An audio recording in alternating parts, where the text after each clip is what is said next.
Good afternoon, everyone. This is Gavaskar Reed from the New York City Department of Education. We want to thank you for joining us today. We are featuring our wonderful partners at the Metropolitan Transit Authority who will be giving us some very pertinent and timely information regarding the MTA bus maintainer helper position. Please make sure that you share this information with all of your eligible graduating students because the skill sets required for this exam and this position very much align to what your young people have been studying within their respective career and technical education programs. So again, thank you. This meeting is being recorded and we'll be sure to distribute it to all relevant parties involved. And I'm going to turn it over to Miss Debbie O'Connor. Go for it, Debbie. Thanks, Gav. And hello, everyone. Thank you very much for your time this afternoon. Mondays are always challenging. We appreciate you.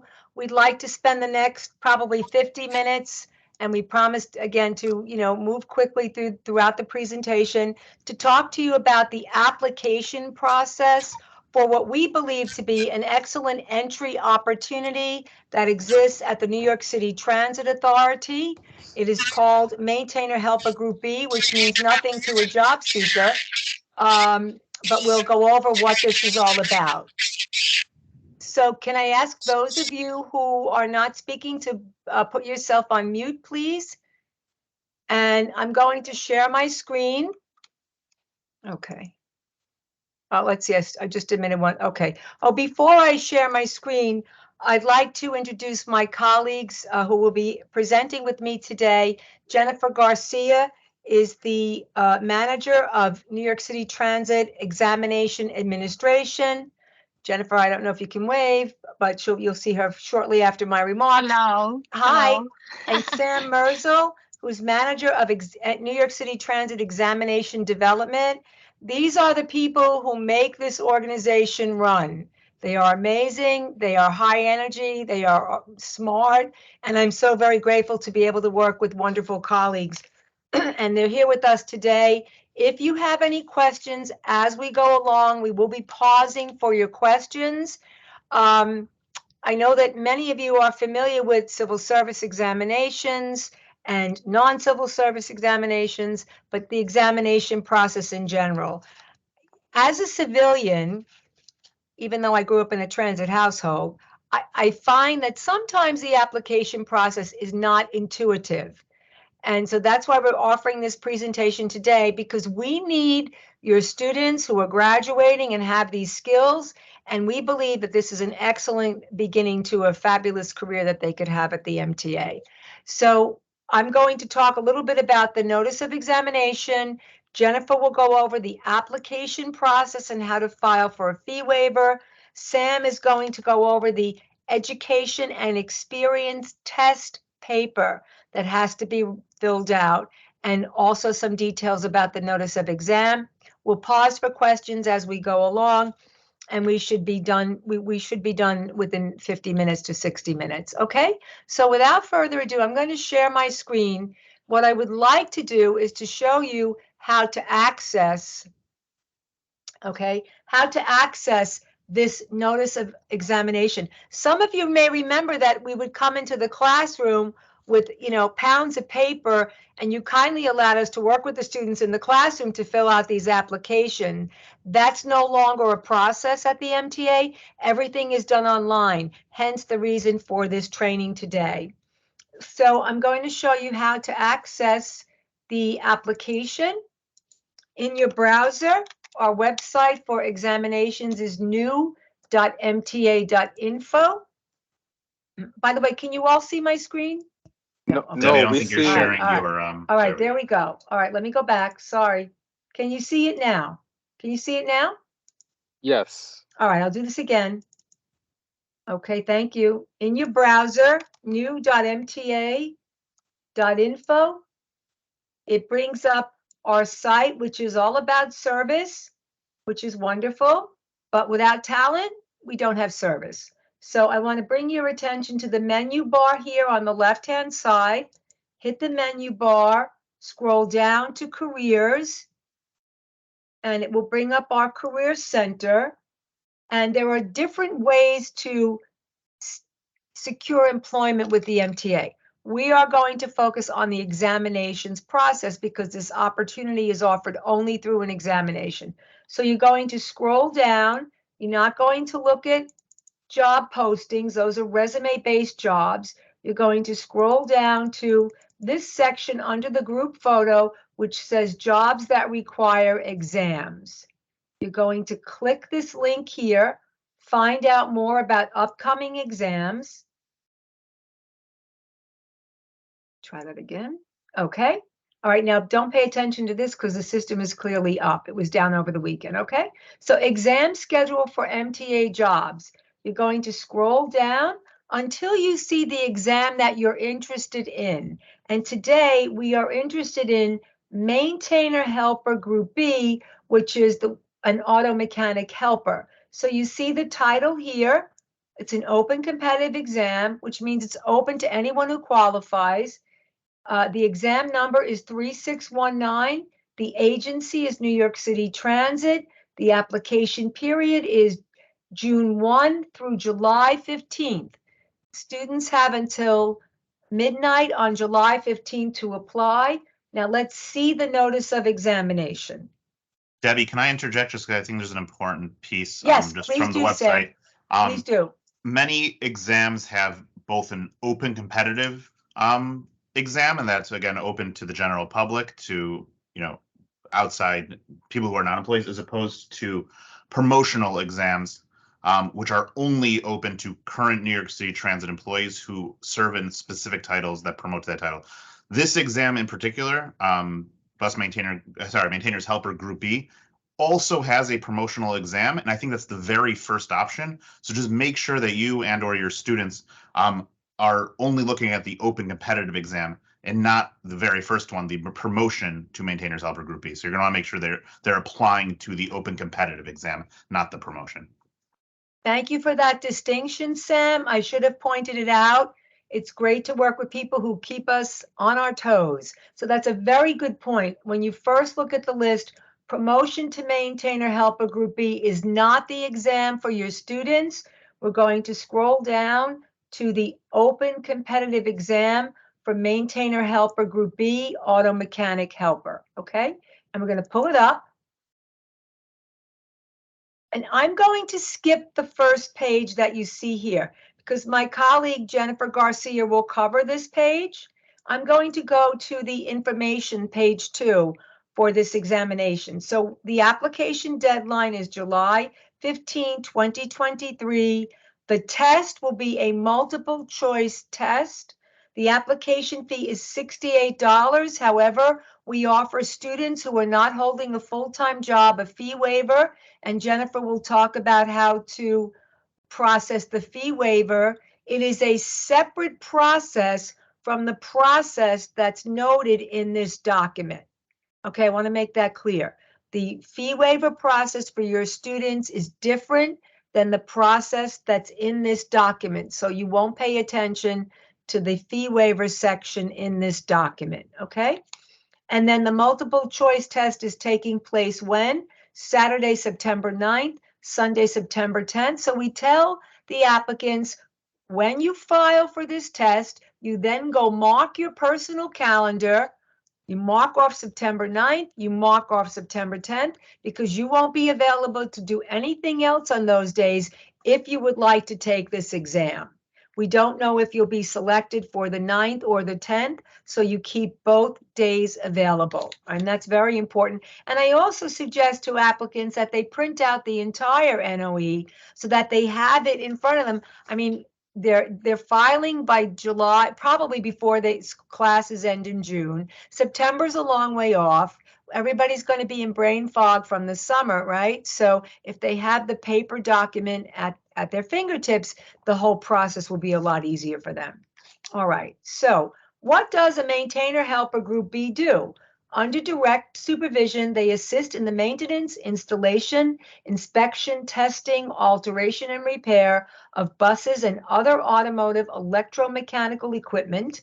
They clean and lubricate bus parts. They move bus parts and equipment using a forklift, high-lows, hoist, hand trucks, and conveyors. They remove and replace worn bearing races, measure tire pressure, and change flat tires. They check and maintain fluid levels of engine oil, batteries, radiator, and windshield washer reservoirs.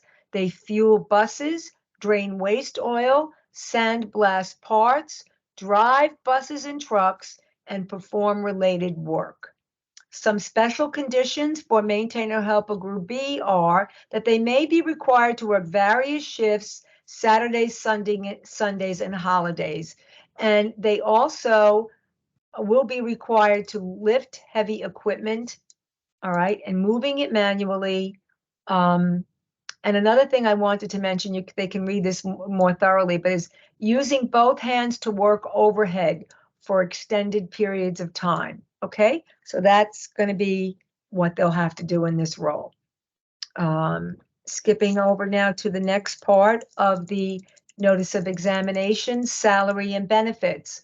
The current minimum salary for a maintainer helper group B is $23.57 per hour for a 40-hour work week.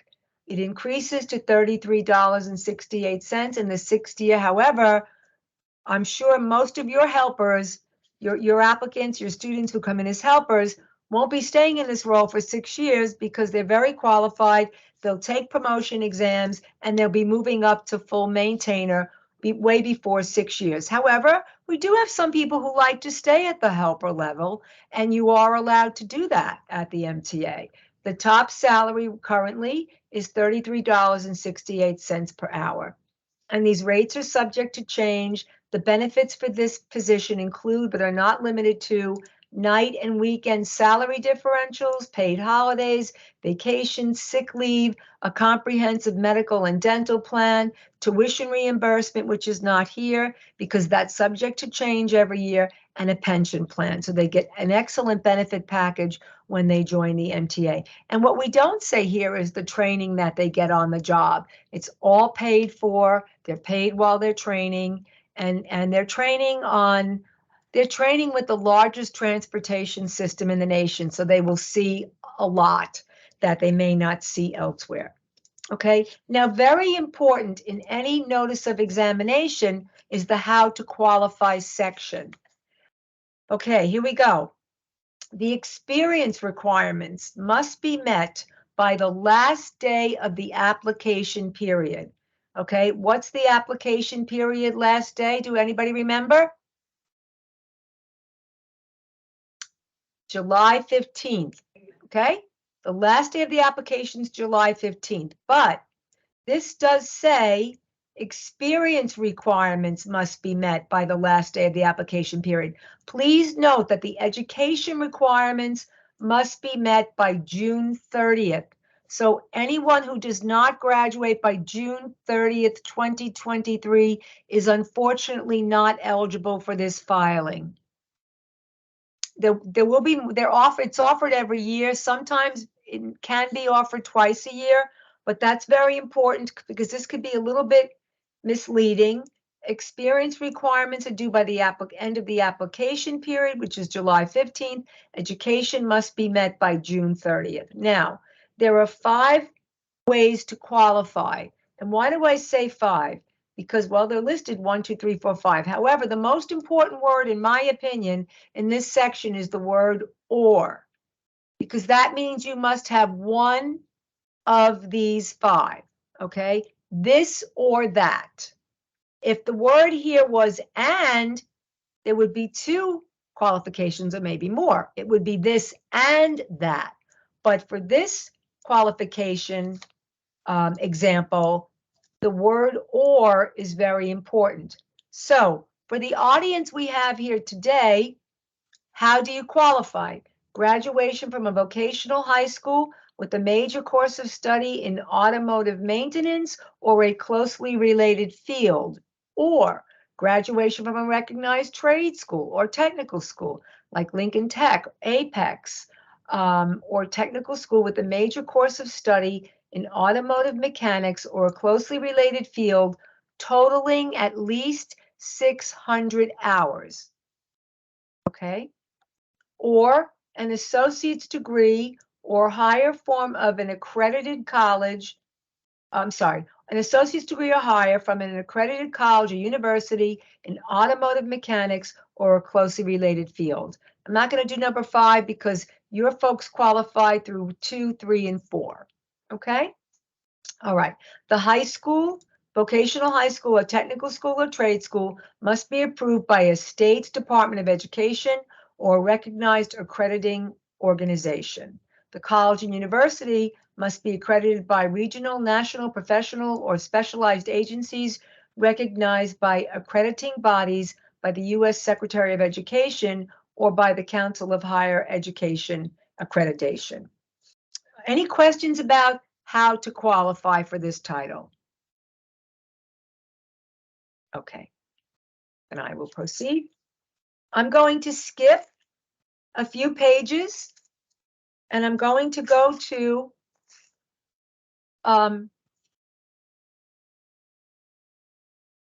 the section on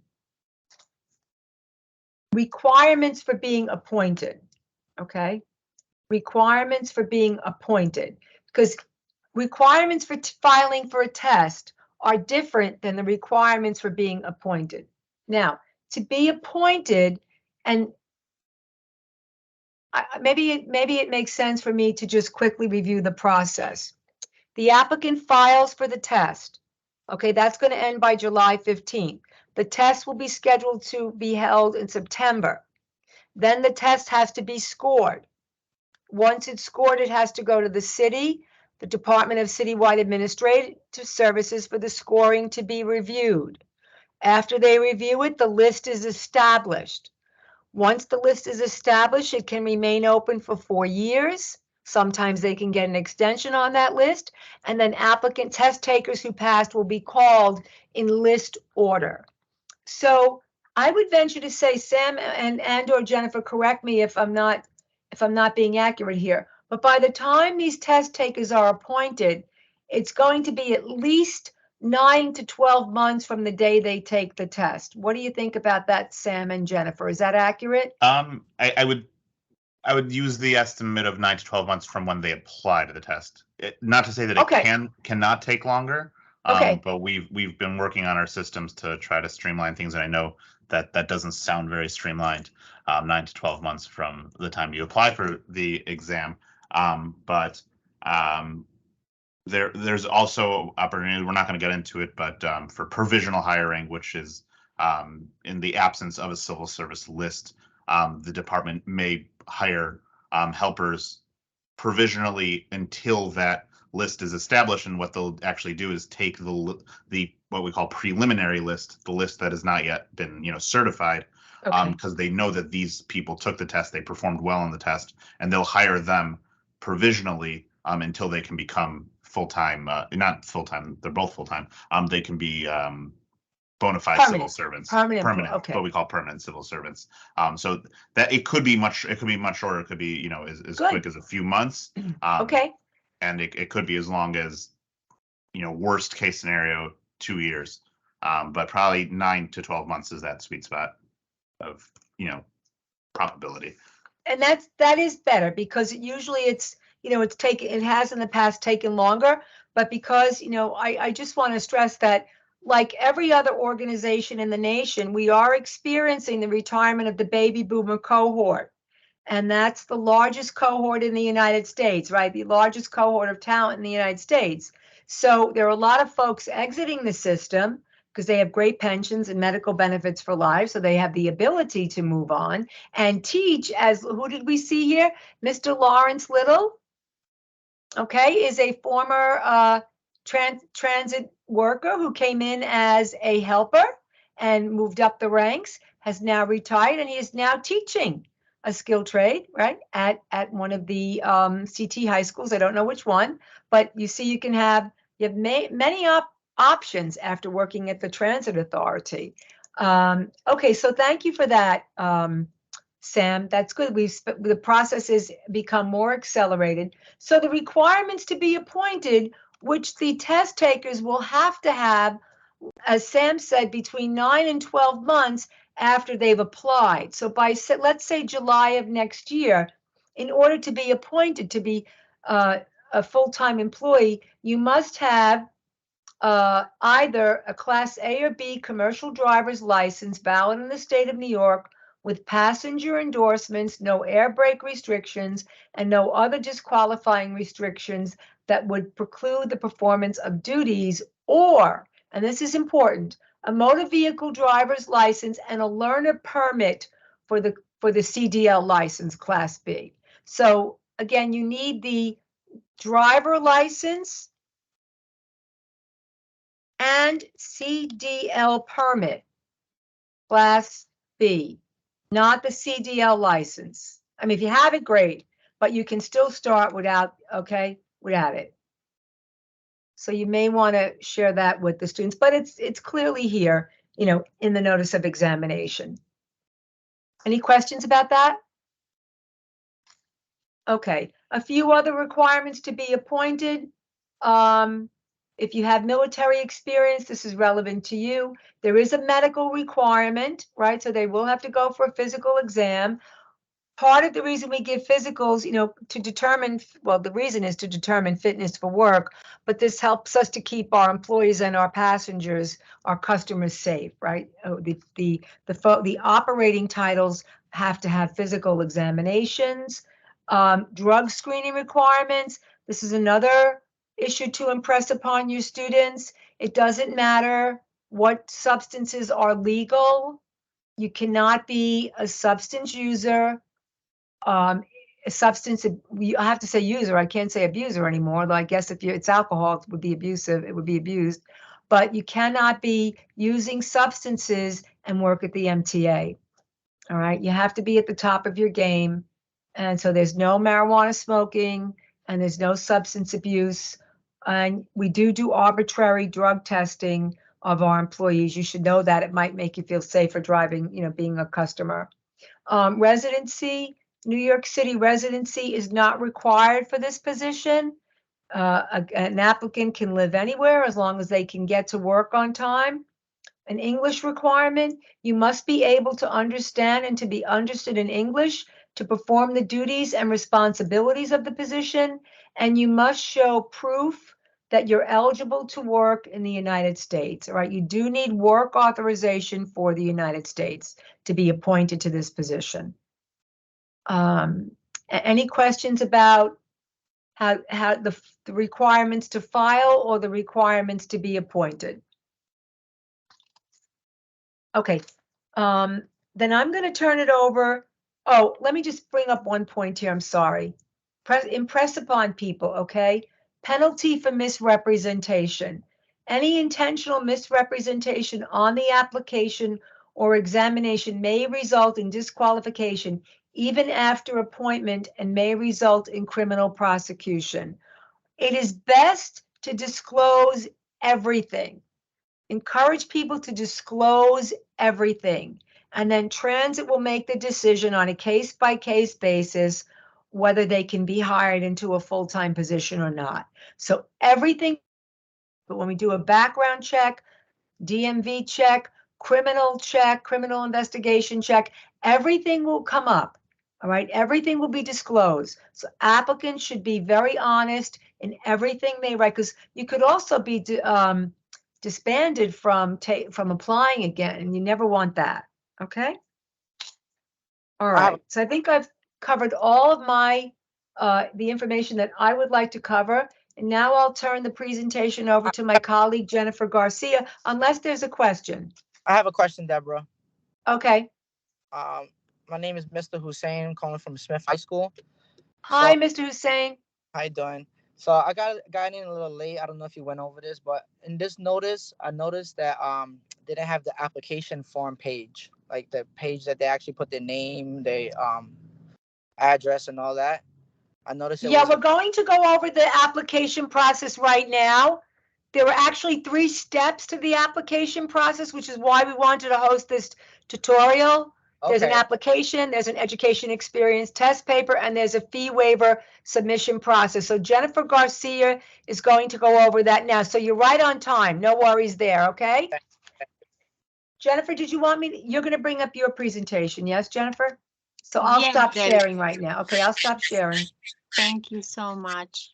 Good afternoon, everyone. Good afternoon. Just try to get my presentation up.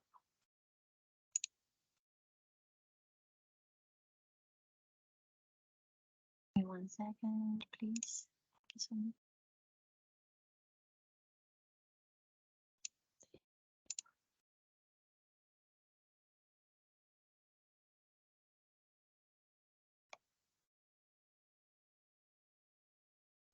I'm trying to share the presentation. I'm sorry. There you That's go. okay. If you got it, Um, because I can bring it up. Okay. No, do you see it now? Yeah, just put it, can you make it larger? Yeah, perfect, beautiful, okay. Okay, everyone. So I'm going to go over the presentation first, and then I'm going to explain how to submit the application. I'm actually going to submit an application for you, okay? So you see it. So Debbie explained that we go to the website first. We are going to be looking to apply for the exam number 3619, Maintainers Helper, Group B, Open Competitive. We have different steps that we should follow to submit an application. First, we visit the careers page, as Debbie explained. We read the notice of examination, and my colleague Sam is going to explain some details about the notice of exams, as Debbie did. And we are going to be completing the online application. And the education and experience form. So first, the students must complete the online application before they actually complete the education and experience form. And they will be submitting the fee waiver form, which is going to be sent to GAP, I believe, Debbie, is going to be sent to the schools to be distributed to the students, and then they are going to be sending the fee waivers forms to us. So my team and I, we basically collect and process the applications. That one. Let's go back. What do you see? Oh, okay. So first, we're going to go over the cover page. When you go to the web page, the students are going to see the notice of exams. And the first page is this cover page. And we're going to have two different links. It is very important that they read the cover page and all the details, because everything here is important before they actually submit the application. This link is for the exam application website. So they basically click here and they should be able to open the exam application page.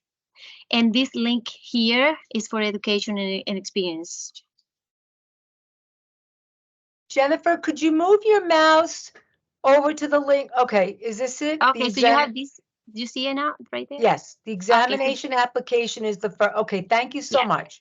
And again, I'm going to go over these and it's going to be a little quick, but then I'm going to go to the actual website and I'm going to submit an application. Okay, it's going to be quick. I think this is pretty easy. So let's go over the presentation. So exam applications first, and then the education and experience form. And it's very important that they complete both the application and the education and experience. Very important. When they submit, after they click this link, the exam applications link, they are going to see this page. This is the list of exams that are currently open for filing. And here you will see the Maintainers Helper Group B. We have, when you click in the link for the Maintainers Helper Group B, you're going to be able to see the notice of exams one more time. So they are going to be clicking here, apply, but first they have to create, they have to register for the website if they haven't done it before. I believe that most of the students didn't create their they didn't register for the exam, I'm sorry. So we have to basically make sure that they register first by creating the login information. So they create the username, any password. It's easy, their names, the last name, the email, the phone number, the address. And it's very important that the email, the phone numbers and address is accurate, because this is how we are going to be communicating the test dates, the admission notice for the test, and the results for the test. So it is important that they keep this information updated and that they type the information accurate. So again, the system is going to show them the list of exams that are open for filing, and they're going to click apply. After they click apply, they're going to be able to enter their social security number. They have to enter the social and confirm the number to make sure that is correct. And they're going to enter the date of birth and all the information that is required here.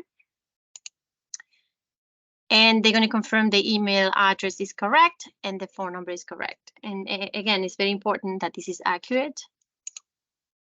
So here they have to agree with this page information. They read it and confirm that this is good. And they're going to acknowledge that they have read the notice of exam. And again, they're going to have here this link. The notice of exam is going to be here again.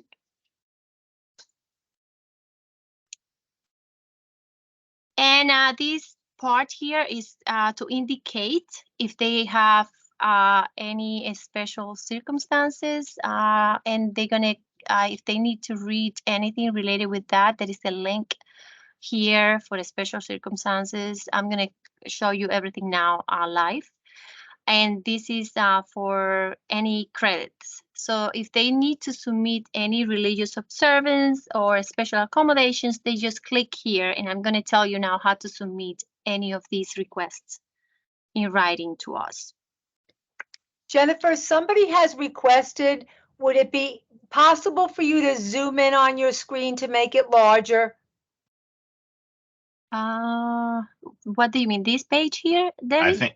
I think if you click on one, I forgot which one, but one of those icons below the bigger of the windows, I think maybe the one that cuts off. I'm not sure. Maybe the middle. Maybe, yeah, one of those. Try the one to the right of that. Right now? No, try the one to the right of that. On the right, we're trying to zoom in so that people could read the. All right. But again, Jen, I think if you just shrink the next slide page, which unless you need it. Yeah, we're seeing your display bigger, where we can see your next slide also. So that's why your main presentation looks a bit small. It's showing the different page. Okay. Yes. So just right. You're losing half the screen. I got it. Let me see what I can do. I think maybe if you click on the one next to the magnifying glass to the right of it, what does that do? Let me see something. I'm trying to move the. Give me 1 second to see if I can escape, because it's showing the other page. It's not showing. Not letting me. Do you know how to do that? If you hit slide presentation on the top, Jennifer, it might do that. Where's slide? Yeah. Custom slideshow. Can you hit the third one? Custom slide. Try that one, please. No. Okay. No. All right. Let me see what. Okay. Let me see what I can do. I don't know, to be honest. It's happening the same thing. Let's see here. No. Nope. Okay. All right. So. Oh, that's big, but that's good. That's good. But you just have to move it around. That's much more legible. Okay. Now I don't know what I did, but it's okay. All right. How about there? Yeah, that's very good. Perfect. That's perfect. Okay, perfect, Jennifer. So I did it. I did it. Any questions so far? Again, I'm going to apply. I'm going to submit an application real quick. It's not going to take 5 minutes. I'm just going over this presentation. You are going to be getting a copy because GAF has it. So this can serve as a guide, right, for the students to submit the application. And if you have any questions, this is basically everything except the education and experience form. All right, so let me go back there. See it? So here are the special circumstances. And again, I'm going to provide you with an email for the students to submit any special accommodations requests if they have the IEP or they request religious observance that they cannot take the exam on a Saturday. The exam most likely is going to be Saturday and Sunday, depending on the number of applicants that we get. Saturday for sure. So they could, if they don't have anything to request, they leave this, blank, and they continue with the application. So here, the payment instructions, the students are not going to pay. They are going to be submitting the fee waiver form. So we are not going to do anything here. The only thing is they are going to be submitting the application. Just click confirm. I confirm that I'm submitting an application for this examination, and they submit the application. Once they submit the application, they are going to be asked for payment. The students should just stop here, okay? They can print this page because there is a confirmation number that they are going to receive, and it's important for them to keep this confirmation number just in case. But once we receive the fee waiver, we are going to be able to make sure the students, the application was received, and if they complete the application online, it will be great. And the education experience form, they must complete it online. So this is the confirmation number they are going to receive. They just stop here. Okay, that's it. This is how they submit the application. And again, I'm going to do it right now live from the website. This is the fee waiver form. Debbie has a copy of this form, correct, Debbie? I'm sure I do. Okay, so we are going to be sending these to you guys. So you have a copy. It's a regular Word document. And then we have, these are some important notes that I added here today. So it is important that they keep a copy of the notice of exams, that they add the test dates to the calendar. They save their login information because they might need it to apply for future exams or to access the system again, because their social security number is going to be their unique number. It's going to become an applicant ID, so they have to, the system is going to identify them using their social security number. And they make a note of their confirmation number after they submit the application. Very important, again, that they keep their personal information updated, email, phone number, their address. And this page is information on how to contact us. And again, my name is Jennifer Garcia. I'm the exam administration manager. My team and I, we basically receive and process the applications, our address, how to submit the special circumstances, the email address, anything, anything that you need or they need, they may contact any of these ways. Any questions so far? Jennifer, I'd like to say, I'd just like to drive something home. The opportunity to take an exam on another day is only for a Sabbath observation or a medical issue or a death in the family. Is that correct, Jennifer? That is correct. Okay. And also that is noted in the notice of exams. Right. Yes. So there is so certain it's not criteria. like the students can't ask, for another day to take the exam because they have to go to their cousin's wedding. Correct. All right. So that, and Jennifer is very kind in giving out her phone number here, but I suggest to you that, we use that sparing. I mean, certainly anybody on this call is welcome to call her, but Jennifer, can you just go back to the exam, like maybe for the the previous slide, because the students, Jennifer, do you prefer the students to communicate to you via email, or are you comfortable with everybody having your phone number? No, the students, we prefer email. Okay. Okay. Now, the last exam that we had, I had the schools contacting me, to submit the fee waiver forms, and right. I rather do either one. You know, I'm more like an email person. I rather have things in writing, but if you need to contact me by phone, just do it. The students email Debbie, and we would like them to email exams unit. Okay, that's what, okay, great. Yeah. Great, okay, and Sam will show them where to find that in the NOE as well, okay. But Correct. please, anybody on this call, feel free to reach out to me or to Jennifer if you have any questions. Yes. I wanted to mention that something, Debbie, related with what you asked. It is very important that they note the dates of the test, because some people booked travel after they actually apply for the exam, and we are not going to be providing makeups for people traveling away from New York, because the date is being posted now. It's like making an appointment for September. So it's very Right. important that they note their test dates. All right, so this is the careers page here. Do you see it? Everybody see the careers page? Yep. All right, so this is the new website. So I'm gonna go to the page as the students will be. And this is the exam page here. And I'm gonna apply for the exam maintenance helper group B, right? Open So- competitive, yeah. We are going to open competitive, yeah, very important. So we're gonna open the notice of exams. And this is the page. Students must read the notice of exams entirely, right? The notice of exam also has some forms. This one here, the forms for the fee waiver, they do not have to complete this form because they are going to be submitting the other form that we are going to be sending. And some information about the special circumstances and a guide for mainly for people who are submitting applications from outside this group.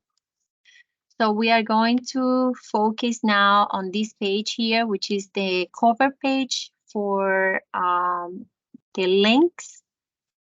So we have the exam application links and we have the education and experience link. So the exam application link, sometimes when you click on it, it's going to give you an error. So you can click twice, right? I'm going to try it. I have it open here because we are employees and sometimes the system knows that we are employees, so it's going to ask me to log in, right? So exam applications, when you click in there, as you see, I got it the first time. This is exactly what is going to happen with the students. Again, the notice of exam is here too. You can just, keep a copy, save it, download it, print it. I think it's very important because you have information here about the test date and other information about the exam. So you just apply. Now, I'm going to be a new user like the students, right? So you click new user. That will be the first step. Everything is noted in the PowerPoint presentation, and that may serve as a guide. So I'm going to create another one. Real quick. Any password. And let me just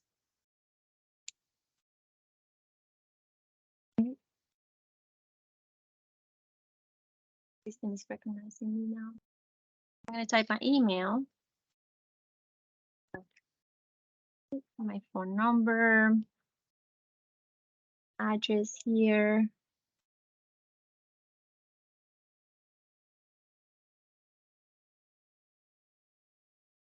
Brooklyn. When they type the address, make sure that they put the apartment number. Okay. Because we are going electronic soon. Everything's going to be sent via email, but so for right now, they might get a letter in the mail too. I agree with what it's saying here, right? Make sure they read it and register, right? That should be easy. Okay, it's not. Exist. 1 second. That should be easy for the students.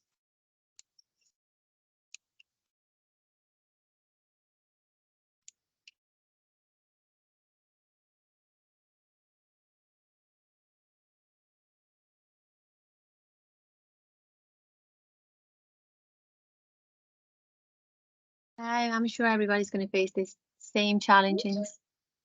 Okay, so after that, you're going to see the list of exams. You're going to click on Maintenance Helper Group B. I already read my notice of exams and I printed and I kept a copy on my computer. So I apply for the test. Before you apply, it's going to ask you, to confirm your information, and you're going to type the social security number.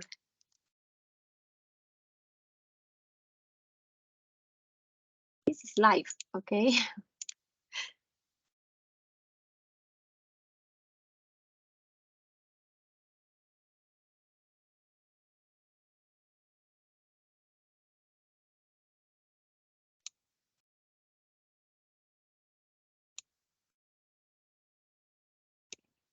There you go.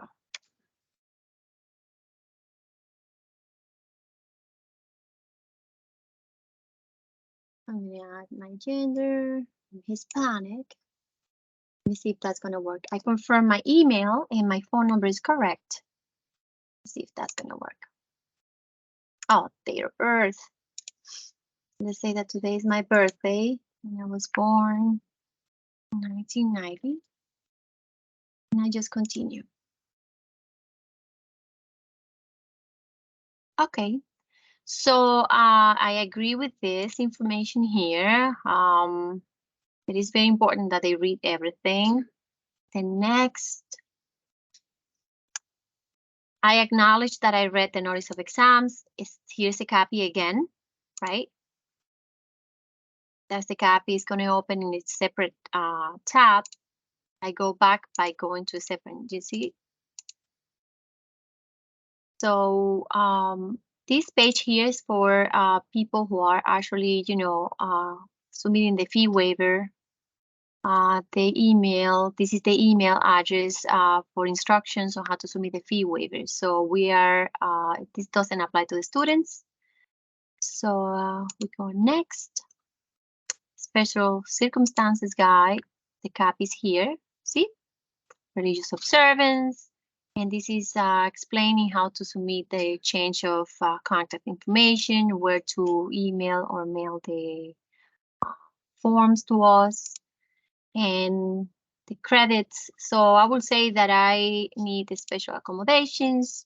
This is not going to do anything. We're just going to, they must email it to us. If they need special accommodations, they must mail it to us, email it to us, email us the forms, the doctors. So now it says that this exam is maintenance helper, confirming the exam number and the fee. There is no fee for the students, so I'm just going to confirm that I'm submitting an application for maintenance helper group B. So I submit my application. And I got a confirmation number. I just make a note of this confirmation number. I do not do anything else. You can print that page. See, print it for your records. See, confirmation number that I apply on this date for this exam. Okay, and that's it. The application was submitted. Any questions so far? Jennifer, I have a question. So the application was submitted, but that is not the only step in this process, correct, right? That's okay. And important. Sam Yeah. will go over the next portion of the application of the filing, which is Correct. the education and experience test paper. You just walked us through the application process. Could I ask you to go back to the page in the NOE that talks about the disability, the special accommodation? We just want to show that quickly to the people in this session. Absolutely. So once the students, Debbie, once the students submit the application, they go back to the notice of exams. That's very important. So I want to go back to here, and I'm gonna just from here, it's not gonna be like, you remember that the notice of exam is gonna open in a separate tab, right? So they go back to that page, right? And this is the cover page they just go back to the second link. So it is very important that they submit both and that they understand that it's two different links. One link is to submit the application and the second one is to submit the education experience form, what Sam is going to explain now. So we are going to go to the part of the notice of exam that explains the special makeup request. Right, yeah. I just wanted to show this group what is required. Mm-hmm. And ladies and gentlemen in this group, all of this is found in the notice of examination. You do know how to access that now from the career site. But the special Debbie and Jen, before you move on, so we have some students from ATEC that are trying to register. Kenny says that they're unable to register when they click on the exam applications link. They are, can they open the link? Kenny, feel free to unmute if you want to give us some more context about what the issue is. I'm not unmuted. Hello? Am I muted? All right, Problems trying to register? Okay. I'm not muted. Hello? Yeah, we hear you. Oh. All right, I guess Kenny is not going to unmute, but yeah, some of the students, they said that they're unable to register. Kenny, well, we would need a little bit more. Okay, he can't unmute. But Kenny, if you're able to type more details about what the issue is, maybe we can assist. Yes. Also, if I can interject quickly, Yep, go ahead. we are aware of some technical issues that revolve around the application. It's a ticket has been submitted with IT. We're aware of issues that, and it's unclear when the issues occur and when they don't. Sometimes it works on the first try. My best advice is when they occur, just try everything including but not limited to going back and then just re-clicking on the same button again. Oftentimes that works. Copying and pasting it into a different the link into a different browser, that works. Closing it out, opening up again. I know it's unfortunate and it's I'm not thrilled that this is, it shouldn't be this way. It shouldn't be clunky and things should run smoothly on the first try. And we hate to give an excuse for someone to not submit an application because they're facing technical difficulties. But usually through, again, clicking the back button and then just clicking on the link again, or trying it in a different browser or in the same browser, but just copying and pasting it into a new window. Those types of things, for whatever reason, enable it to work more times than not. I want to say, Sam, that you see, I was able to submit an application today. It is very right. important. Usually within the network. Usually when we're on the network, it works. It's off the network. Well, it is very important that they enable the cookies and they clear the browsers before they actually click on the link. But clicking the link twice might work too. Now, if you have any issues submitting an application, please email us. Right? Email us at examsunits@nyct.com and we are going to help you with any issues that you may encounter. Once you submit that fee waiver form, we are going to make sure that you submitted the application online and that you completed the education and experience form. If you're having issues completing the application, go and complete the education experience form and try again. But if you continue having issues, just contact us, right? When you email, just say, attention, Jennifer, and I'm going to try to help you if you have any issues, okay? Gab, I was able to get my mic on, if I can speak for a second. Yeah, go ahead. So when the students are clicking on the exam, on the exam application, what happens is it takes you to a My MTA portal, and it doesn't give them any option to register or anything like that. So it just comes to a My MTA portal, which you would have to put your credentials in, which they don't have any at the moment. So that's what's happening. Yeah, that happens. That actually happens. What browser are you guys using? We suggest that you use Edge or what is this, Chrome's? Well, they are in Chrome right now, and Maybe maybe they could try it at home. Maybe it might be the Tell school's them, network. do me a favor, tell them to try again, click again on the link. After that happens, go back and click again. Because I did it Yeah, this morning and I was having the same issues. I was having the same, and I'm an employee. So I thought that it was happening to me because I'm an employee. And I click again and it went through. Yeah, well, it just keeps going back to the portal, All and right. it doesn't So allow us to act.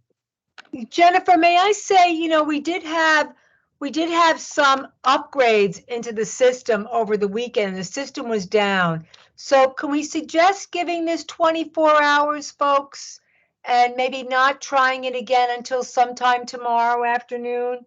And then if you're having any difficulty, we don't want to lose your application. And we don't, we realize how frustrating it is and time consuming if that's happening to you. But if you would reach out to Jennifer at examsunit@nyct.com and let her know that you've tried, like maybe 24 hours after this. The system just went live again about an hour ago, and I'm just wondering if in all this work they're doing, with an upgrade, if that may be impacting your ability to apply. It's a possibility. Thank you very much. We'll try later on. Thank you for your patience. We appreciate it. you're Thank welcome. you. Hello, excuse me. Sorry to butt in, but I actually figured out an issue. It was taking me to the same thing that Samazar was saying before, but the link that says you need to be an employee to use took me to the right page. Really? That's Yeah. terrible. Okay, well, that shouldn't be, outside applicants should be able to apply without, without all these roadblocks, but We're going to make sure that all the fee waivers received, that is very important, that we receive that fee waiver from the school. And that they complete the education experience form. You should be okay. So Debbie, you were saying about the if you could just scroll down, just quickly to the special accommodation section. I just want to show the folks. it's right there. Right, yep, Page thank you. is So page special number 5. accommodations, on the application, there's a section for you to click that you need a special accommodation. And that, what is this, the disability accommodation, Jennifer? Yeah, that includes everything. When they go to Okay. the form, the special Okay. circumstances form, yeah, Right, everything is so there. there's a form to fill out if you have an IEP, or you need extra time for the test, or you need to have the questions read to you, or you need like a quiet environment for the test. You will have to submit documentation, okay, but you can see here there's a link for special accommodations, and it will show you everything you need to do. And also note that special test accommodations due to a disability are requested no later than 30 days prior to the multiple choice test. But I suggest to you that since school's closing and you won't be able to get help from your school office until the beginning, until Labor Day, that you do this now. I would suggest that you do it now after you apply, before school closes. Okay, we are planning to send admission letters at least 3 weeks before the test. Right. On that admission letter, we also provide instructions in case you didn't submit it on time. So try to send it to us to exam makeups, and we are going to review it and get back to you on the response. And again, once you submit the application and you get a confirmation number, you go to the page again, to the cover page, and you click on the link for the education experience form. And now I'm passing the presentation to my colleague, Sam, who's going to explain how to submit the education experience form. Thank you, everyone. Hi, everyone. Thank you, Jen. So just kind of to recap quickly, when you are applying for this job, you're going to have to go through 3 steps. The first step is to actually submit the application. The application can be found through the MTA Careers website, through the notice of examination if you have it in front of you, by clicking exam application here. Once you have finished submitting an application, or your students have finished submitting an application, it is critical, essential, and disqualifying if they don't do it, that they must fill out the education and experience test paper. The education and experience test paper, or EETP, can be found on the notice of examination. Give me a second, let me just share my screen.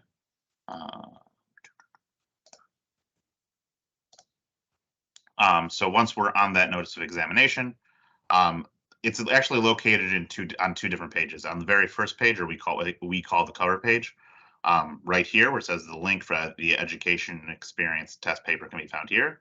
That's one way. Or if you scroll all the way down to, I believe it's in the how to submit an application section, on step number 7, you can also find the exact same form. It'll take you there. This form is where we will collect information pertaining to the students or all of our candidates' education and experience to ensure that they meet the minimum qualifications for the exam. In order to be invited to take the exam, or in order for their exam to be scored, candidates have to indicate that they actually meet the minimum qualifications that Debbie went over on the notice of exam in the how to qualify section, right over here. So they'll go to one of the two links, they will click it. You should not have any technical issues with this link. This will take you to a Microsoft Forms form to fill out, which, if you read it very closely and carefully, it's very simple, it's very user-friendly, but we will go over it. I've already pre-filled it out here, so it'll take you to this page. It just, the beginning just, gives some instructions about filling it out carefully, accurately. Everything has to be verifiable. Everything will be checked with background investigations. If you do have any issues, or your students have any issues filling out this form, they can email the exams unit email address for assistance.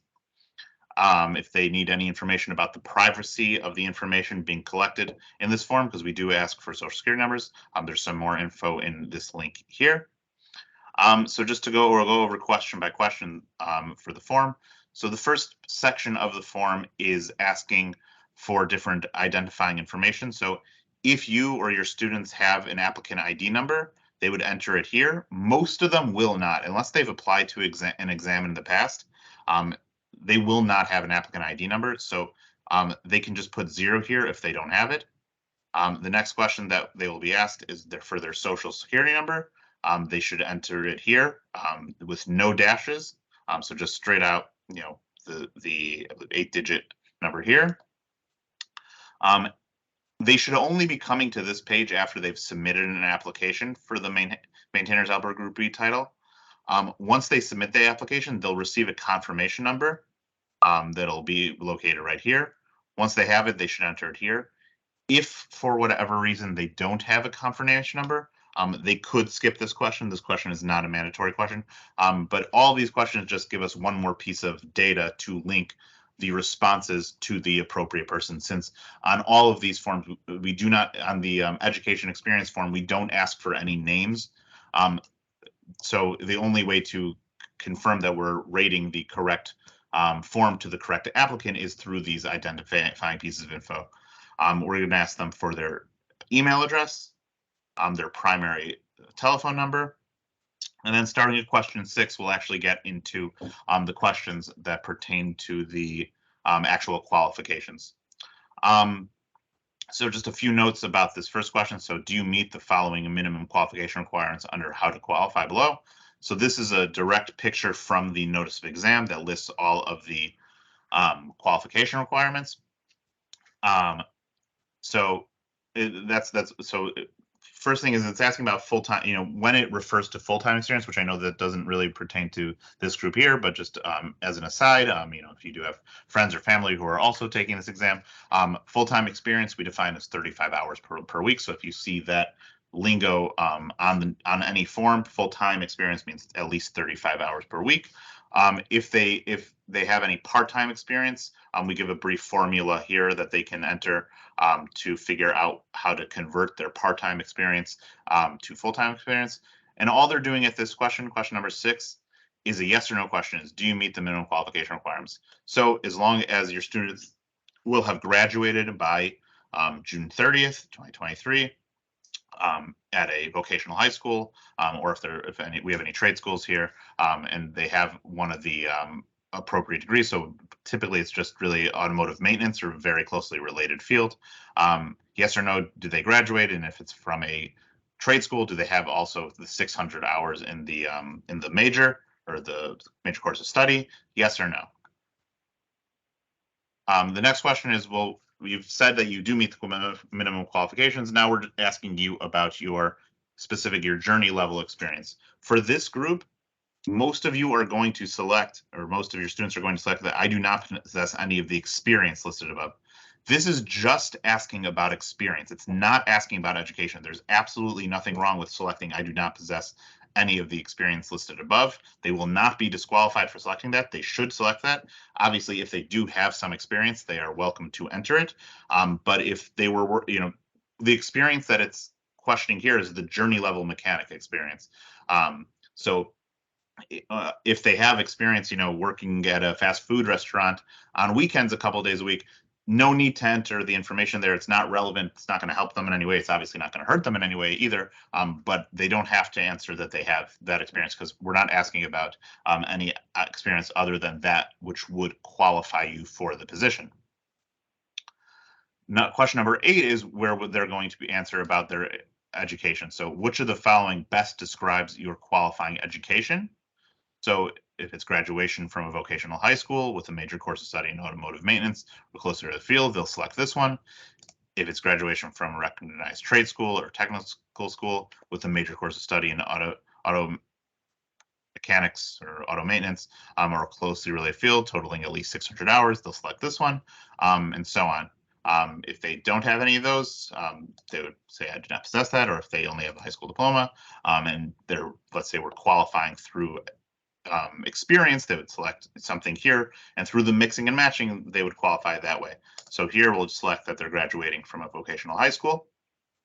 This question 9, also should not be really relevant to any of your students. It's just asking, where did you obtain your education? So was the institution where you obtained your diploma or degree located in the United States? They should all be selecting yes. If they happen to select no, all that means is that they have to submit documentation from an approved vendor that states that the education that they received overseas is equivalent to this type of education in the United States. And would you like to hear about other relevant job opportunities at the MTA? So by opting in yes, they get emails about similar related jobs.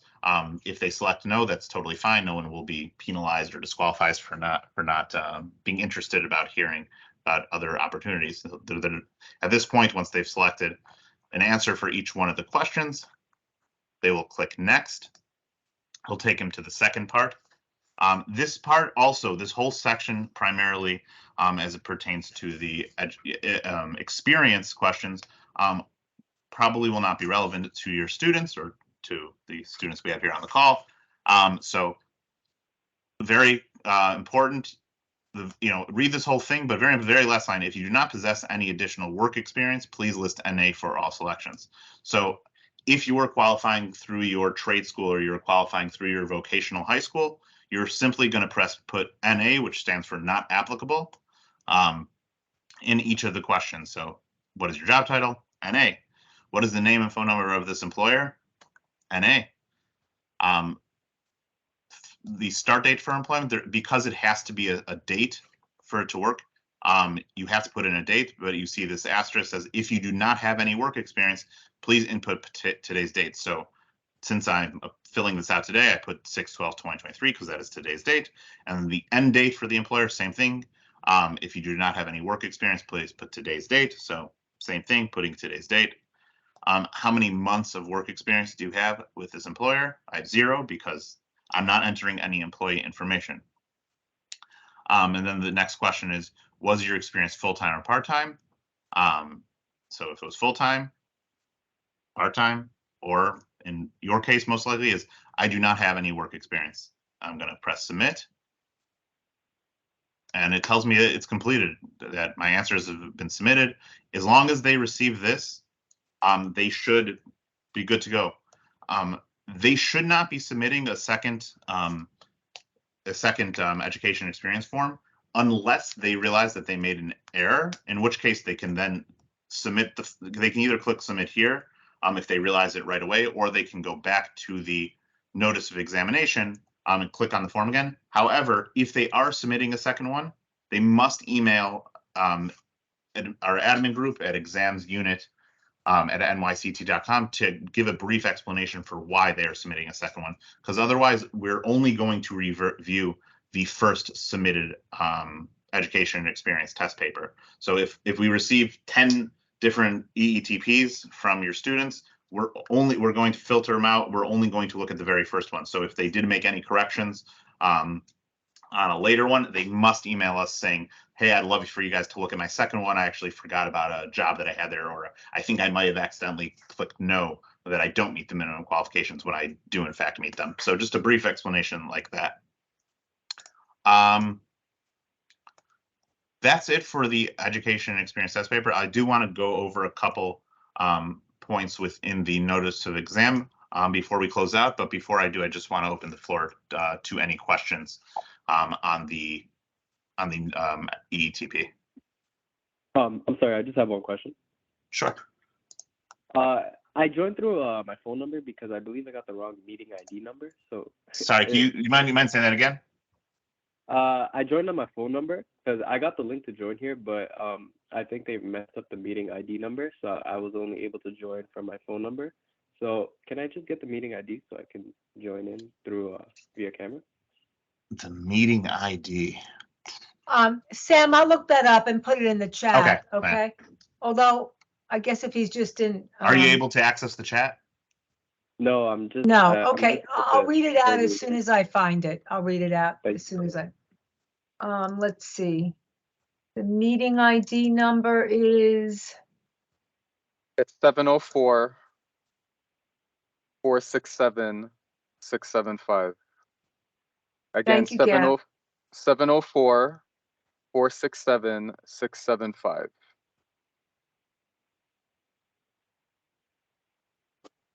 Were you able to get that?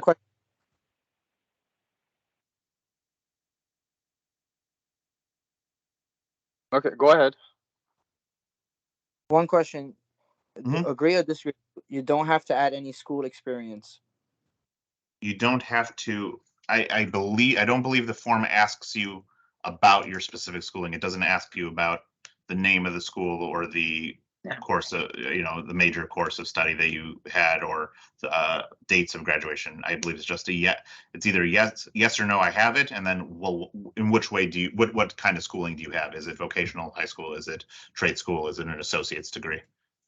And everything after that, and as far as the work experience, is NA.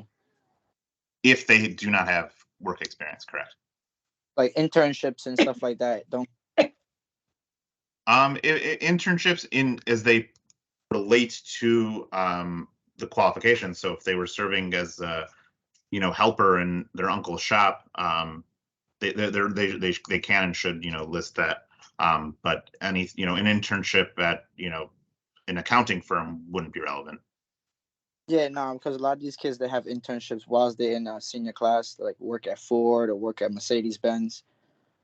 Got it. So yeah, they can and should list that. That's why it accounts for part-time experience. So obviously they probably weren't full-time 35 hours per week employees. And if they and let's say it was a summer gig, then yeah, they could be. So it wouldn't be enough to really qualify them, but there's no reason not to enter it. Okay, thank you. Debbie and Sam, just to be sure, we will have some students that they are from our automotive programs, but they may not necessarily have that seal on the diploma. Is MTA making a big issue if a kid does not have that seal on the diploma in order to apply for this exam? I'm not sure I understand. I don't think I have the background to answer the question. Maybe Debbie does. Okay. Gab, I think, can you tell us what the distinction is? I mean, if they've gone through a CT high school and studied automotive maintenance and get the seal, does that mean that they've successfully completed the program? Remind me of what the seal actually means, please.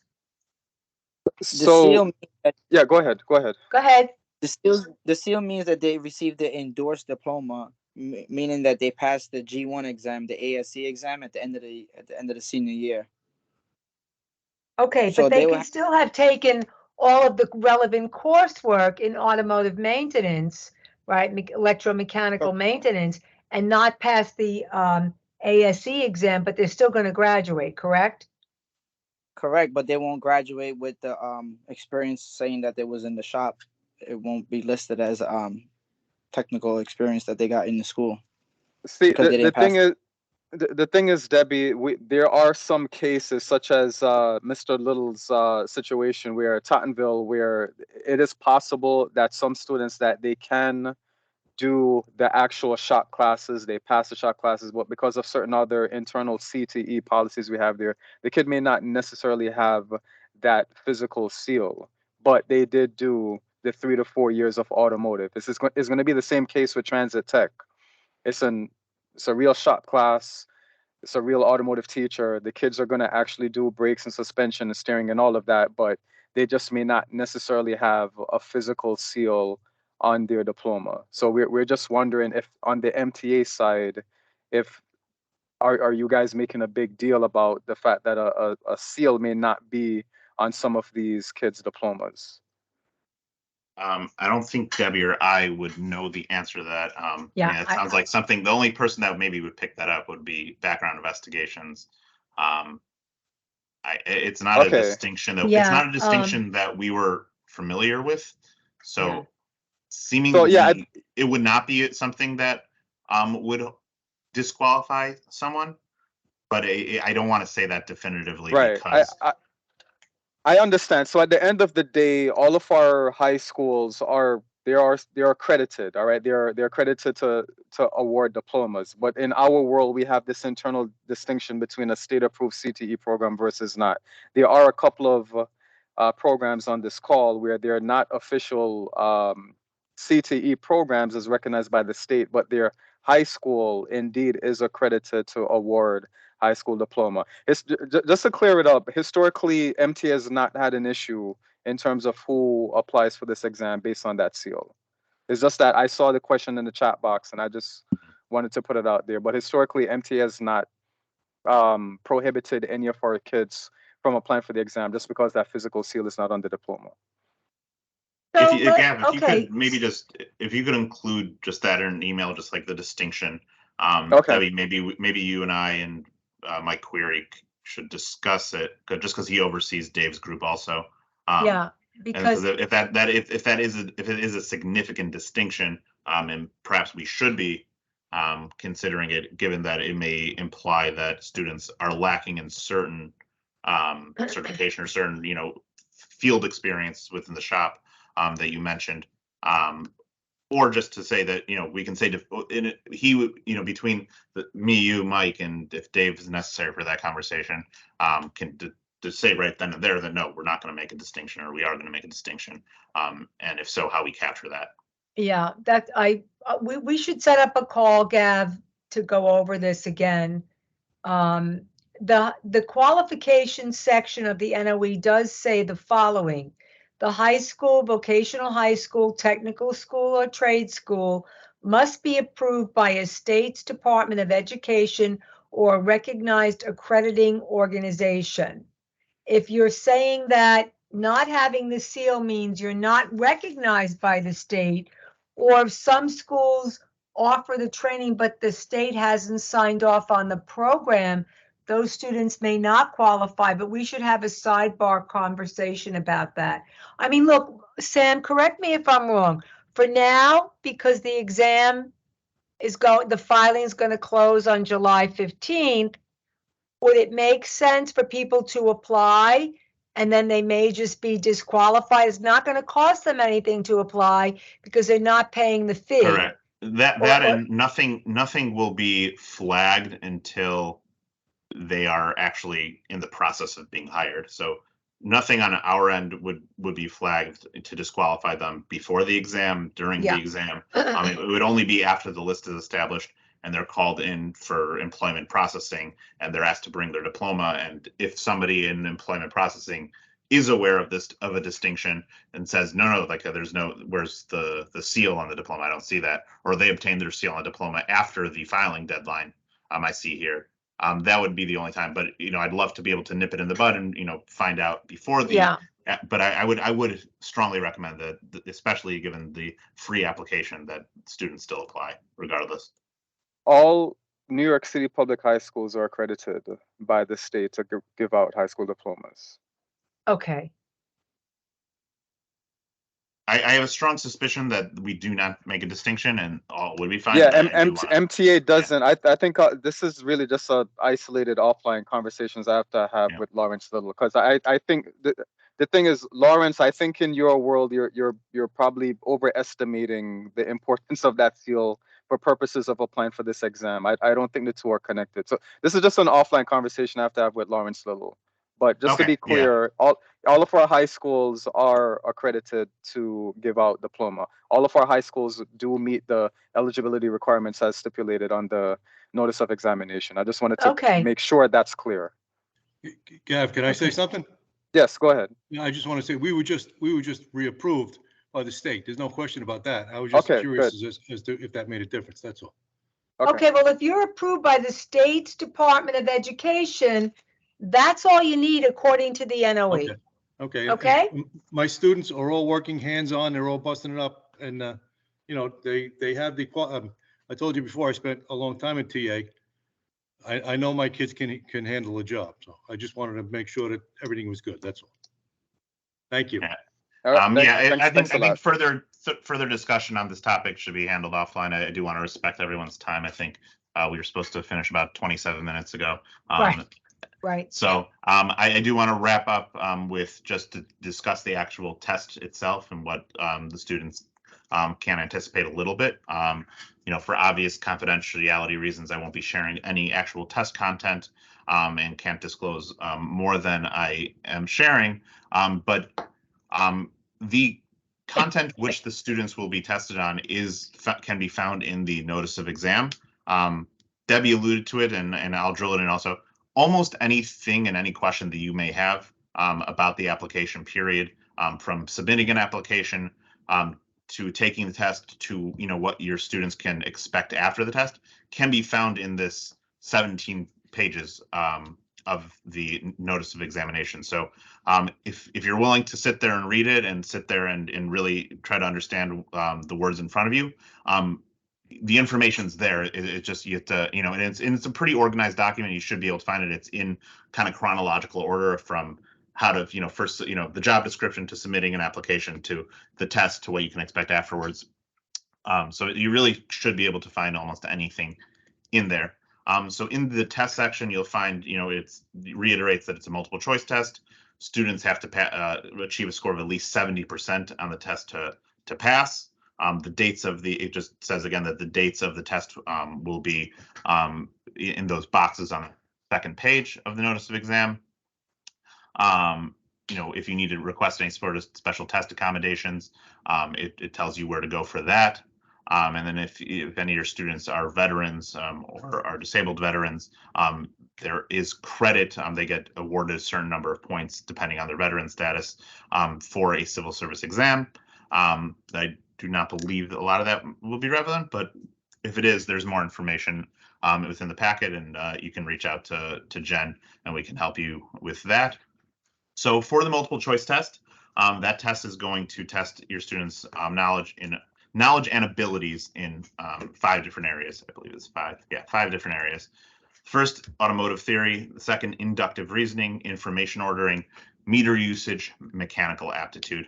So for automotive theory, it says knowledge of the safe maintenance, troubleshooting, and repair of buses, automobiles, and trucks, including their engines, transmissions, running gears, air conditioning, and electrical and mechanical accessories.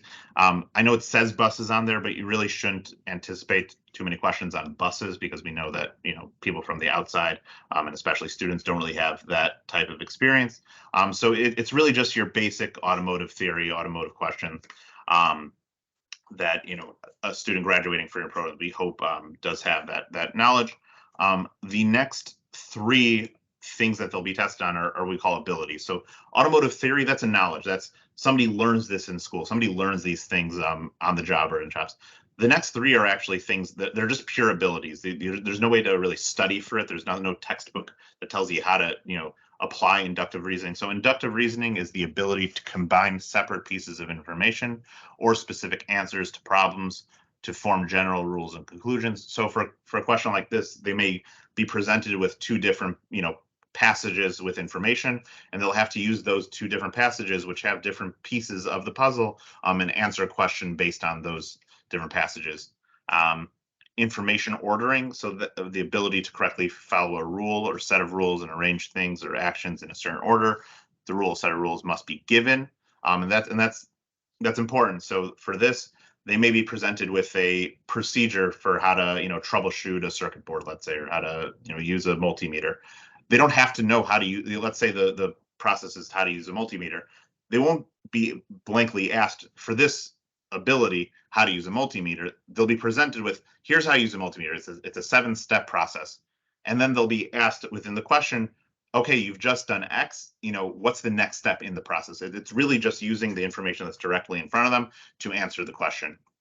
And then meter usage, the ability to utilize an electrical meter to troubleshoot a circuit, component, or piece of equipment.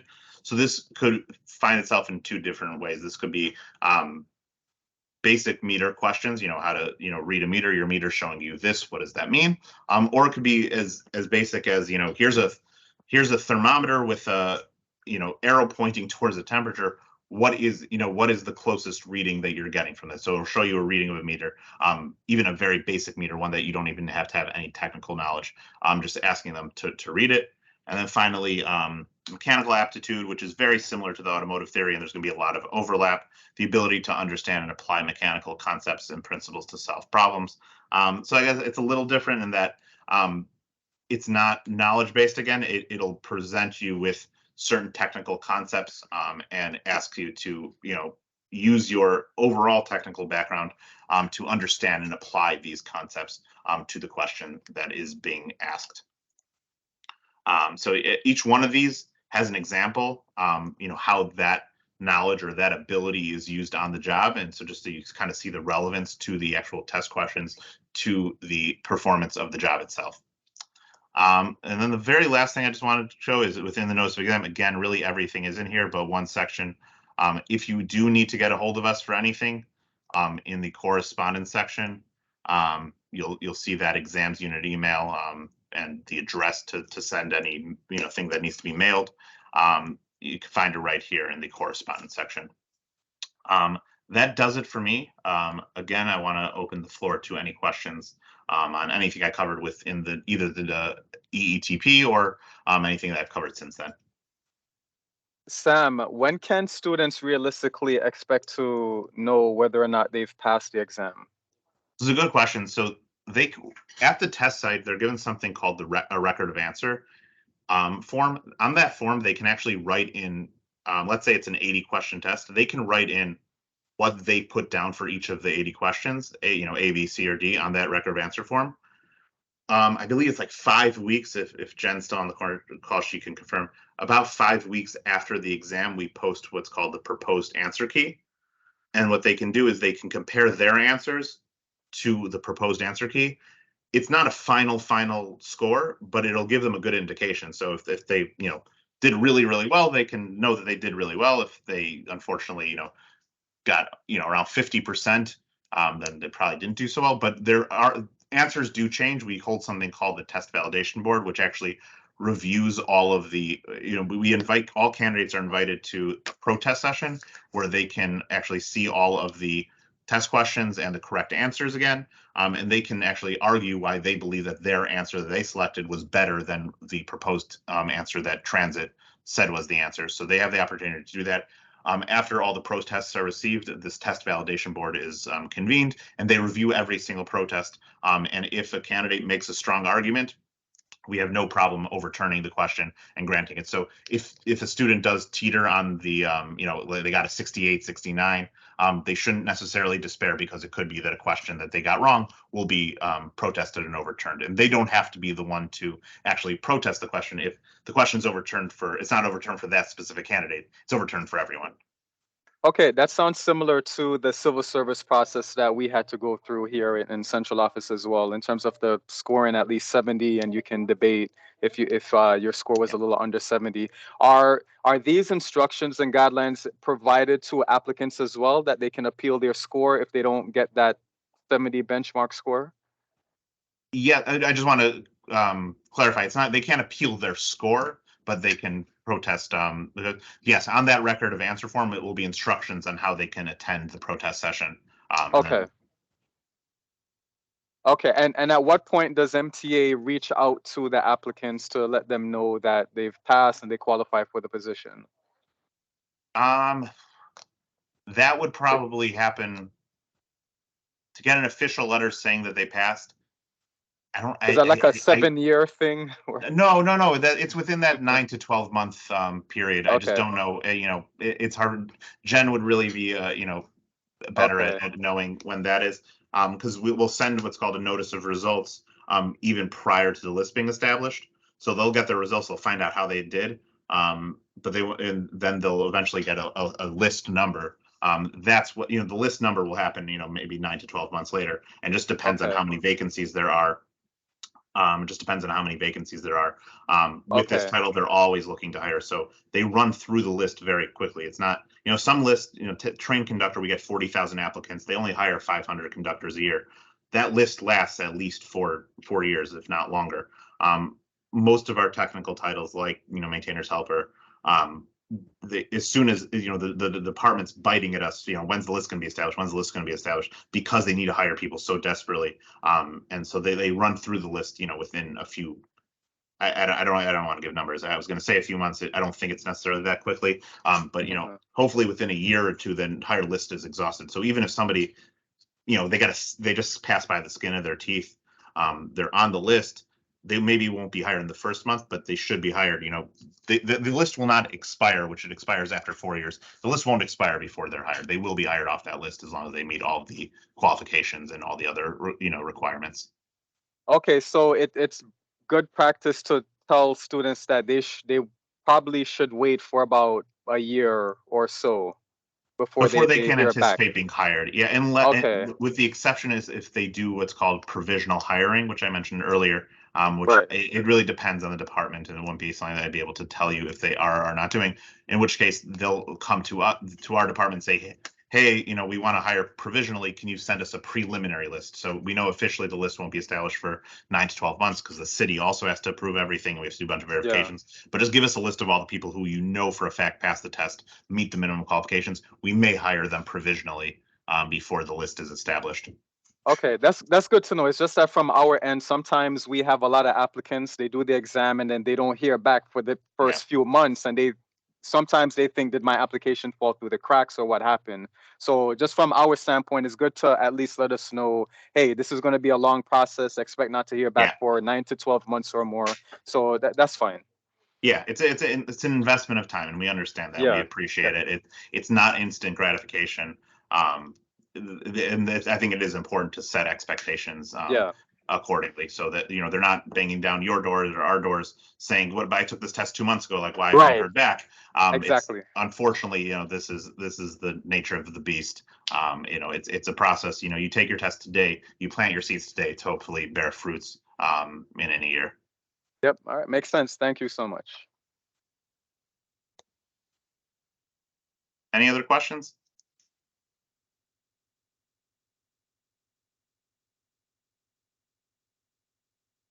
All right, Debbie, you want to close us out?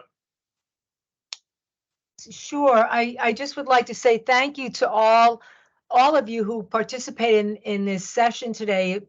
We certainly went over time, but we truly appreciate your dedication to the students you're teaching. Organizations like the MTA need the talent. So we appreciate you. We consider you our partners. If you have any questions at all and you'd like to speak to an individual, please reach out to me. I'll put my email in the chat. Thank you very much to Gav Reed. Well, first, thanks also to my colleagues, Jennifer and Sam, for taking this time, because I could not do a thorough presentation without them. It's not an interest, but It's a manageable process. Thank you, Gav, for being, so supportive of all things MTA. And if anybody has any questions, please feel free to contact me via email. The students should contact the exams unit. But we thank you all very much for taking your time especially on a Monday to listen to us today. Thank you. Thank you, Debbie. Thank you, Sam. Thank you, Jennifer. You got it. Have a good one, everyone. All right. Thank you. We hope to get a lot of applications. Bye now. Thank you. Thanks, Gav.